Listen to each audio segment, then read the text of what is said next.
دعا کا ایک ذوق ہوتا ہے. ذوق یہ ہے جس چیز کا انسان کو ذوق ہوتا ہے یا دوسرے الفاظ میں کہہ لو شوق ہوتا ہے اس طرف انسان لپکتا ہے. جہاں کوئی موقع مل گیا اس چیز کا جس کا انسان کو شوق ہے تو آگے بڑھ کر اور بڑی خوش دلی کے ساتھ اور بڑے اہتمام کے ساتھ بڑے خشوع و خضوع کے ساتھ اس کی طرف متوجہ ہوتا ہے جس چیز کا شوق ہو جائے.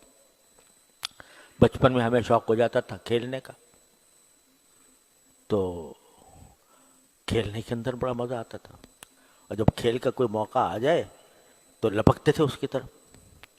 ابھی کچھ دن پہلے کی بات ہے, میرا ایک چھوٹا سا پوتا ہے, پوتا نہیں نواسا, تو وہ کھیل رہا تھا بھاگ دوڑ کر رہا تھا کہیں, تو ایسے ہی میں نے اس سے روک کے پوچھا کہ بیٹا تم کیا کر رہے ہو؟ کہ جی کھیل رہا ہوں. میں نے کہا تمہیں مزہ آتا ہے اس میں کھیل میں؟ کہنے لگا ایسا ہے, وہ کچھ عجیب سا کچھ کھیلتا. تو میں نے کہا تمہیں مزہ آتا ہے اس میں؟ کہنے لگا کہ جی آتا ہے. تو میں نے کہا کیوں مزہ آتا ہے تمہیں؟ اس میں تو کوئی خاص بات نظر نہیں آ رہی اس کھیل میں. تو کیا جواب دیتا ہے وہ؟ کہتا ہے ابا جب آپ چھوٹے تھے تو آپ کھیلتے تھے تو مزہ آتا تھا کہ نہیں آتا تھا؟ اس نے مجھے لاجواب کر دیا. کہنے جب آپ چھوٹے تھے بچپن میں کھیلا کرتے تھے کہ نہیں کھیلا کرتے تھے؟ میں نے کہا کھیلتے تھے. کہنے کہ وہاں مزہ آتا تھا آپ کو نہیں آتا تھا؟ تو میں نے کہا وہی آتا تو تھا. کہنے بھائی ہمیں آ رہا ہے مزہ. تو جب کسی چیز کا شوق ہوتا ہے یا ذوق پیدا کر دیتے ہیں اللہ تبارک و تعالیٰ, اس کی طرف لپکتا ہے انسان اور اس کی دن رات اس کا ایک شوق, اس کا ایک لگن انسان کے دل میں گھومتی رہتی ہے. اگر کسی کو پڑھنے کا شوق ہو گیا, ایک تو ہے نا ذمہ داری ہے, وقت اس کام میں گزارنا ہے, گھنٹہ بھر استاد کی جھک جھک سننی ہے, تو وہ تو الگ بات ہے, ذمہ داری ہے. لیکن جب شوق ہو جاتا ہے تو آدمی تصور میں رہتا ہے کہ بھئی کب سبق شروع ہوگا, کب میں بات سنوں گا, کب کتنے مجھے اس سے مزہ آئے گا, لطف آئے گا.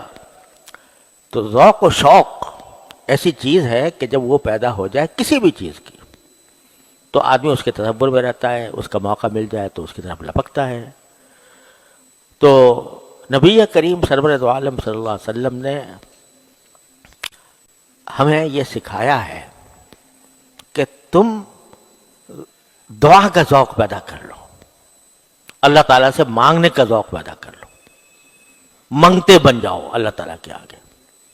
ہر وقت تمہارا دل کچھ نہ کچھ مانگ رہا ہو. یہ دعا کا ذوق جب پیدا ہو جاتا ہے, اللہ تعالیٰ ہم سب میں پیدا کر لے, تو جب دعا کے لیے ہاتھ اٹھتے ہیں تو بند کرنے کو دل نہیں چاہتا جب یہ ذوق پیدا ہو جاتا ہے.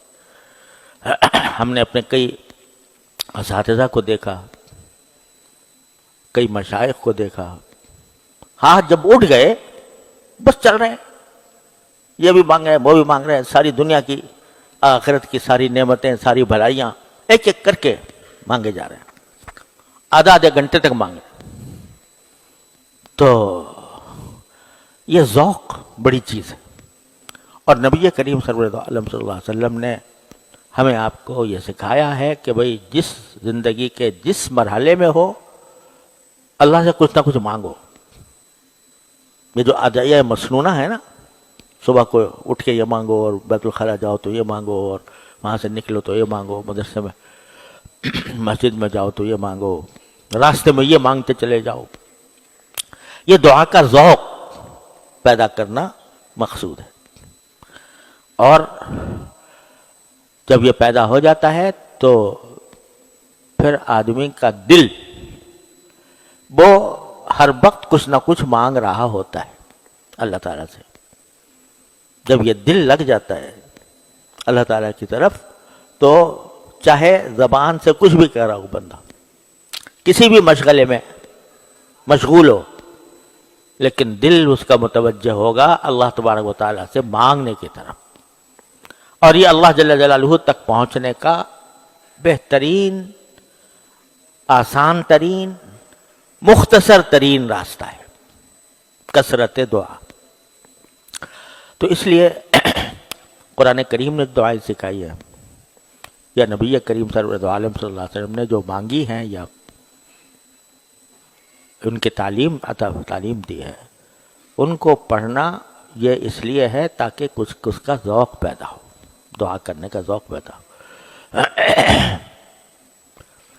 اب جس کو ذوق ہو جاتا ہے تو وہ ہر لمحے اپنے ہر کام میں اللہ تعالیٰ سے رجوع کرتا ہے.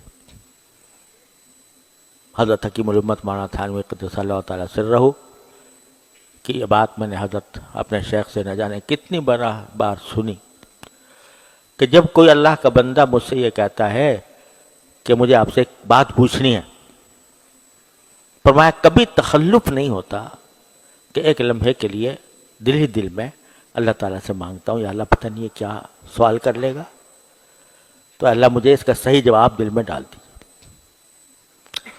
تو اپنی ہر قدم پر انسان جو ہے وہ حاجت کا بلندہ ہے، حاجتوں کا ہر دم اس کو کوئی نہ کوئی حاجت درپیش ہے. تو جب بندہ اس بات کا عادی اور خوگر بن جائے کہ جو حاجت بھی ہوگی میں اللہ تعالیٰ کی طرف رجوع کر کے اس سے مانگوں گا، یا اللہ یہ میری حاجت پوری کر دے.